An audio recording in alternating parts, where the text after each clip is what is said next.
I decided to do a little bit more reading and in-depth opinions on Friedrich Nietzsche's quote on Beyond Good and Evil on fighting monsters.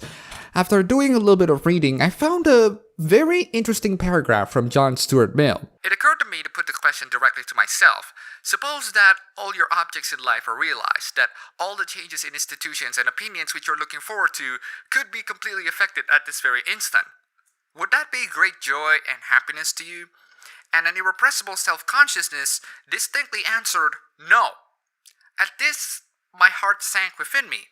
The whole foundation on which my life was constructed fell down. All my happiness was to have found in the continual pursuit of this end. The end has ceased to charm, and how could there ever be again be any interest in the means? I seem to have nothing left to live for. That paragraph reminds me so much of Inigo Montoya's last couple of lines in Princess Bride. You know, it's very strange. I have been in the revenge business so long. Now that it's over, I don't know what to do with the rest of my life. That line does give me quite a good reflection of my own. What happens if stupidity finally ends? I've been asking people to stop getting triggered or stop being morons, but what if these people actually stop getting triggered and stop being morons? I know it's an impossibility, cue the Einstein quote, but what happens if that is indeed the case? If that is indeed the case, then my role becomes unnecessary. I guess my job here is done. Everybody I know is not triggered on things and everybody's smart. I guess I need to pack my bags and do something else, something I'm not known of doing. Anyway, this whole thing reminds me that the journey is the one that matters to a lot of people because we need that journey to stay alive. The journey is the one that keeps us alive. People are trying so hard to make sure that people are not reaching the destination so that they can continue their journey even though they reach the destination, because the journey is ultimately more fun to do and they're going to move the destination post time and time again so that they can continuously seek for it even when they already got it. So when I hear ridiculous news like this, Microsoft apologizes for racist zombie noise and email subject line. Yes, I know this is old news, but I want to use this one as an example. It makes me think that we're living in a time where humanity has achieved pretty much everything glorious in the world. Freedom, technology, progress. But unfortunately, thanks to our desires on continuously trying to find problems to solve and seek for problems so that we can solve them, we decided to fabricate those problems for our own self to the point where something that is obviously not a problem is actually a problem. Let's be honest, we go insane by the time we don't have any problems to solve. We're not going to be happy by the time our dreams and lives are reached. There's going to be that awkward moment where you have everything in your own life and you ask yourself, what now? Also, I'm very sure that the people who complain to Microsoft are actually privileged rich people. These rich people are going to manufacture problems to solve themselves so that they can feel better for it, even though there isn't a problem in the first place. Remember S my D? Here are the rich people showing off how privileged they are.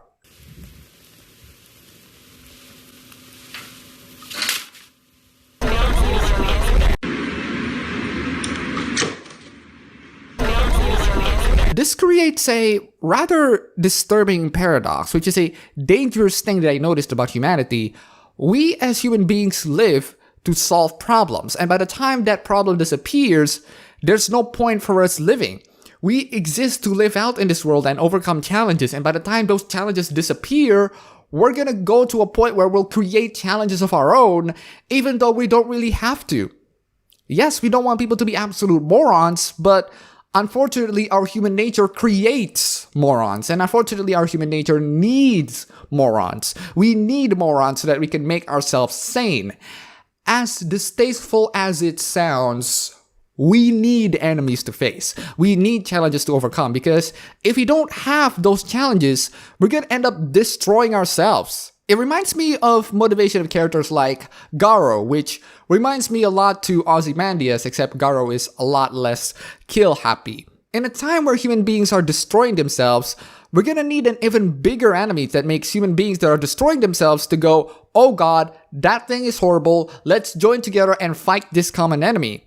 And knowing about the whole presidential election and people going on riots and everything, is it unreasonable for me to say that we need someone like Garo, or at least One Punch Man Season 2?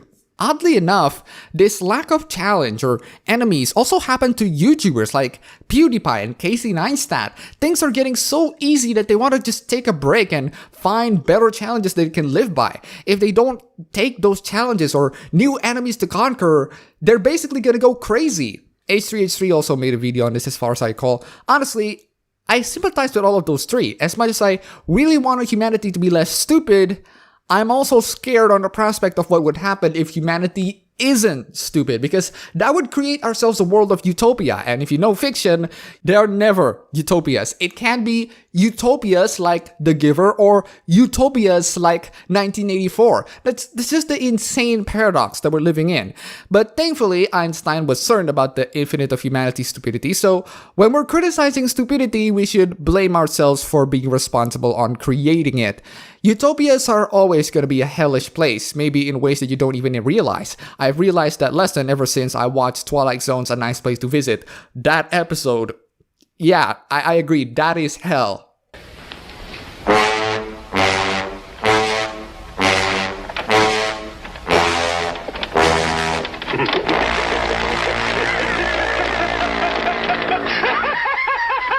So yeah, when I see people complaining about first world problems, I have a very good feeling that these people who are complaining about first world problems and people whom I've criticized throughout many videos in the past are doing so because they have achieved everything in their life, but they feel so empty that they want to create a challenge of some sort. In some ways, they live in the Twilight Zone and we have to suffer their insanity. Like a soul who doesn't know Jesus floating without purpose. The thing is, they want a challenge that they can overcome.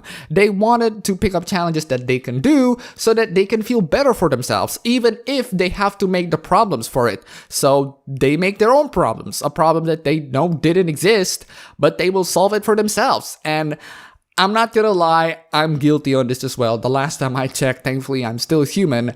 However, the thing about combating human stupidity is that it's a nirvana fallacy. It's a fallacy to say we should stop battling stupidity because we're gonna be stupid anyway. We human beings are not perfect, and we'll never ever get to create that perfect world where we're all smart and nobody is stupid, and we don't want to create that perfect world because that would actually make us go insane. There's nothing perfect in our humanity. Imperfection is in some ways our perfection. So we can at least try to minimize the stupidity, which I tend to do in my videos. So let's get back to the news. Microsoft sent emails about Dead Rising 4, which, as someone who loves Dead Rising, what they did to Frank West in Dead Rising 4 is horrendously insulting.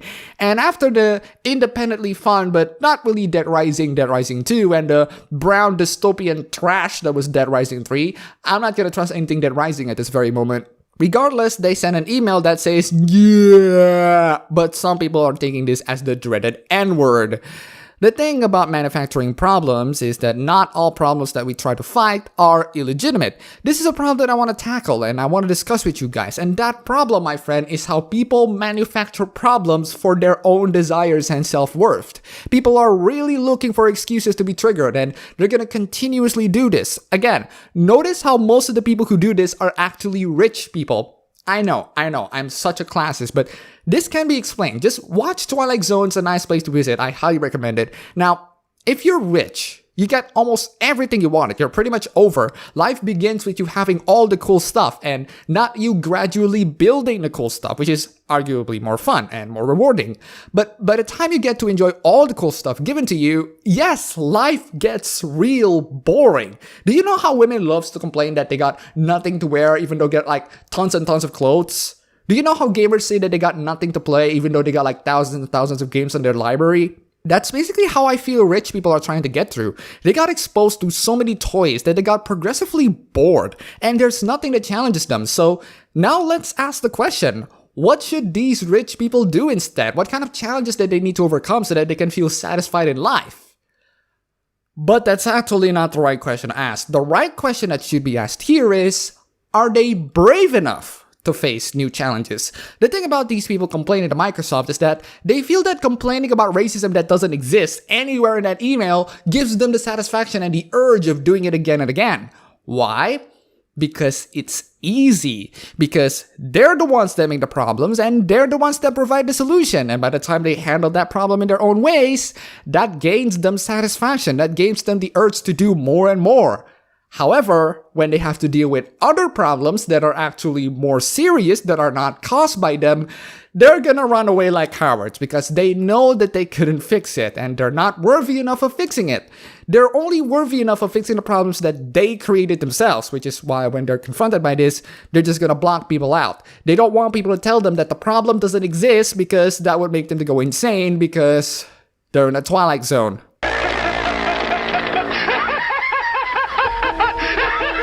And I'm not gonna lie, I am projecting in some ways. Notice how the videos that I choose are always topics that I have knowledge about, like say animes or movies or video games. Once in a while, I dive into topics that I have some knowledge about, but not entirely, like say American politics, even though I don't live in America and I am not justified on talking about American politics. Now, when going into those topics, I at least need to know the information needed to tackle through those topics, and just through the videos of which I tackle American politics, it's positively received, which means that I mostly do a good job. But the thing is, I don't fabricate problems most of the time. I always try to make sure that the problems that I tackle actually do exist, because real problems need to be discussed. Real problems need to have some form of impact to the people who suffer through those problems. In the case of this quote-unquote racist Dead Rising 4 message, yes, it is fun to talk about it, but what really can I add to the discussion? That's the challenge. I can't just say, hey people, stop getting triggered, you morons, because that won't solve anything. The least I can do is to examine the problem at hand and find solutions in how to fix it. Unfortunately, knowing that the problem is humans' desire on keep moving forward and finding monsters to fight, they have unintentionally become the very monster that they're trying to fight by fabricating problems that doesn't exist and ruining everybody around.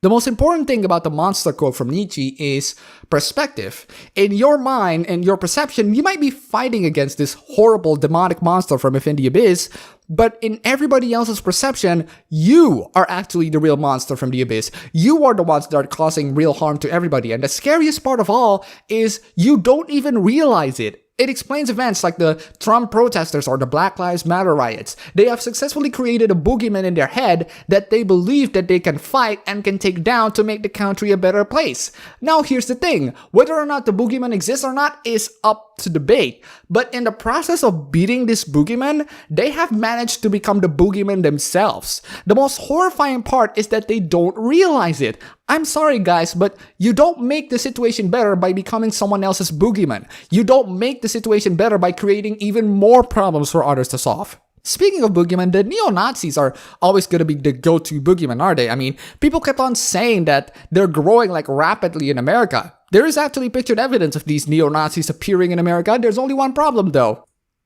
Yeah, I think you guys can see the problem right there. This, ladies and gentlemen, is the terrifying neo-Nazis that are taking over America. Bring it on, neo-Nazis. Bring it the hell on. I hope you don't get slipped by a banana. Anyway, I want to end this video by just saying that for the love of God, if you want to solve problems, try not to create even bigger problems. You making more problems to solve one problem is a bother because you created a new problem for anyone to solve. And for the love of God, if you want to fight monsters, at least fight those that exist. Because if you don't fight the monsters that exist, if you fight the monsters that don't exist, you're probably gonna run the risk of being the monster yourself. So, that's one hell of a shower thought. And I'm just making this entire video, I just want to get things off my chest. I was just basically trying to make sure that the things that they're just in my mind or whatever got kind of stuck in my head, just want to get it off in a video somewhere so that I can express it. So, what do you guys think of this video, or what do you guys think of the topic that I'm discussing at hand? Please do let me know in the comments below. I highly guys appreciate it. That's all for the video today, guys. If you like this, you can go ahead and click the like button and subscribe for more. If you wish, you can support me on Patreon. And thanks for watching.